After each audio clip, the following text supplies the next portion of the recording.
Hello everyone, welcome back to my channel. So today I'm going to be running through the top 4 apps that I use on a daily basis that have genuinely saved me about £2,000 over the last 12 months. Now I know these sort of list videos should always have an odd number, like the top 3 things, top 5, but to me I have only used 4 of them, so I can only talk about 4 of them accurately. So here we go. Before we begin, as always, if you found this useful or you enjoy this content, please consider subscribing to my channel so that I know what sort of content you like and I can make more of it in the future. But with that said, here we go. Let's go to app number 1. So the first app we're going to be talking about is YOLT. Now, YOLT is the first app that I started using that was really a budgeting app, and it really changed my opinion on money.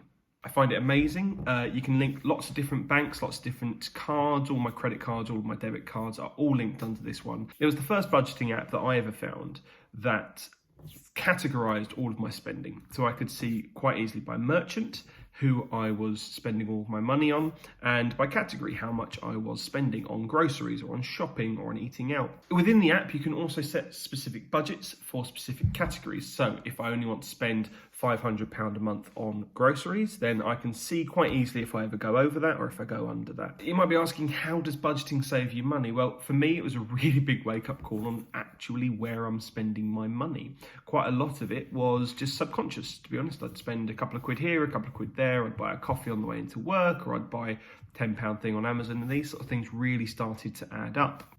And in the same way, if you want to lose weight, most personal trainers will tell you that the first thing to do is track what you eat for a week. If you want to save money, the first thing you should really be doing is tracking what you spend in a week or a month. And I promise you, if you've not done this exercise before, it will shock you. There will be things you're spending money on that you had no idea about. And there are a lot of quick wins to save you money there. Now, I know that a lot of other apps have now taken on this. Monzo have a similar feature, NatWest have a similar feature in their personal apps, but YOLT for me still has a really good interface. It's completely free to use, and I just really enjoy that interface. I can't really track how much money it's actually saved me, as we'll go on to with the rest of these apps, but it's definitely changed my mindset for how I spend money. And I think, to be honest, out of all of them, this has had the biggest financial impact over the last 12 months. So app number 2 is the first of what we're going to be calling auto or robo savers on the list. And this is an app called Chip. Now, Chip is pretty much just an automatic saver. So it uses artificial intelligence to link up with your bank account, see how much money you've got in, and work out how much you probably wouldn't notice if it left. So it'll take £2 here, £5 here, £10 there across the months. And again, the small amounts really start to add up over time. It's got a really great user interface. You can set the savings for specific goals or specific buckets, and all of your money is protected under the FSCS protection up to £5,000, I think. So as long as you've got less than £5,000 in there, it's perfectly safe and protected that even if the company went bust, you'd be able to get that money back again, which is also really, really important. I found it one of the least intrusive versions, and also a brilliant user interface. And if you'd like to get this app, I do have a referral link down in the description below where you can get a couple of quid when you sign up using it. But again, it's just an automatic saver. I've not noticed the impact of using Chip. Again, a couple of quid here and there. You have the ability to set how aggressive the savings are. So level 1, it'll only take £1 a week, if that sort of thing. At level 5, it might take up to £10, £15 a week. But it really does start to add up over time. I personally also set it to take a lump sum out when my payday comes through. So it takes an extra £50 every time I get paid, because as it comes out of my bank account straight away, I may not notice it. And then at the end of the day, it actually saves up quite a bit of money. Again, referral link down in the description below if you want to check it out for yourself. App number 3 is one called MoneyBox. Now, this is quite similar to Chip, but instead of just analysing your bank account and taking out certain pieces of money, what it does is it rounds up all of your transactions and saves the difference. So for example, if you buy a coffee for £3.50, it will round that up to the nearest pound, £4, and take the difference. So it'll take 50p off that transaction. If you buy something for £10.70, it will take 30p because it rounds it up to the nearest pound.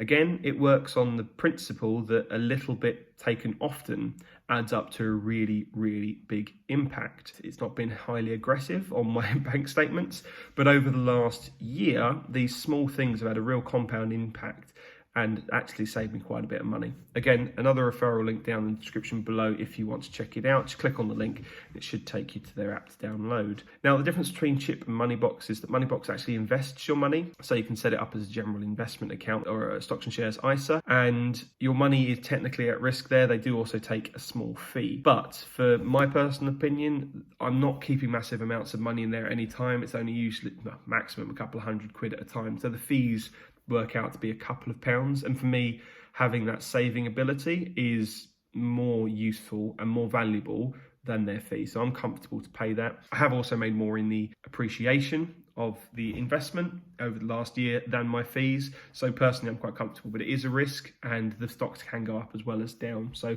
just be careful. It's not quite like Chip, where your money is just put into an account and kept there, never does anything with it.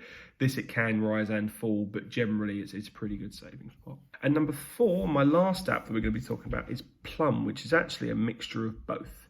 So Plum has the ability to do roundups. It also has the ability to do artificial intelligence savings. So it analyzes your savings account and then takes money aside. Again, there's another referral link in the description below, but to be honest, I've not been using Plum for that long, so it's not had quite the same impact as the other two, but I'll break down what this has been able to save in a second. With all of these, as I said, I've got referral links down below, whereas if you use that link, I will get a small kickback, a couple of quid for anybody who signs up using it, but you don't need to use them. I just highly recommend trying these apps out for yourself. You can download them off of the App Store or just a quick Google. They really have had quite a big impact over the last 12 months for me, and it'd be great if you used my link, but if not, just try them out for yourself and see what you think. So here's the breakdown of what these apps have actually genuinely been able to save me and for how long. The first of these I started using was MoneyBox, and as you can see, I started using that in May 2020, and the way I personally do it is I save it up to a couple of £100, then I take it out, a couple of £100 and take it out, and it's quite a nice little buffer every couple of months. But since May 2020, which is about a year from when this video is coming out, I've been able to save £1,300, give or take. For Chip, I started using it slightly later, and as I said, I've got it on a more aggressive savings setting. So it does save a little bit more money than MoneyBox per month, per week. And since August 2020, I've been able to save about £1,000 from using Chip. Again, just money put aside little and often that you don't really notice on a daily and weekly basis. And finally, Plum, I've only really been using it since December, and I've only been able to save away about £300 from that. So all in all, we've been able to save in actual money about £2,600 over 12 months, which is not bad at all, given that it's usually small and pennies here, a pound here, pennies here, a pound there, with the odd larger sum on a payday. And with all of these, you can get your money back very quickly. Chip, I've been able to get my money back within hours of clicking on the button. Plum is usually the same day, and MoneyBox, because it's investments, usually take about 2 to 3 days to come back into my account. But I've had no problems withdrawing them. I've had no problems extra depositing when I need them, and I found all of the interfaces really, really useful. And you notice that YOLT is not on this list for how much I've been able to save, and that's because it's a budgeting app. So it's really just changed my mindset about how I look at money, and it's stopped me buying frivolous things on Amazon, or it's made me think, oh, do I really need this when we go around shopping hungry? So I think actually the amount it's been able to save me over the long run, because I've been using this for about 2 or 3 years now, it vastly outweighs the combined amount that I've been able to save through the other 3.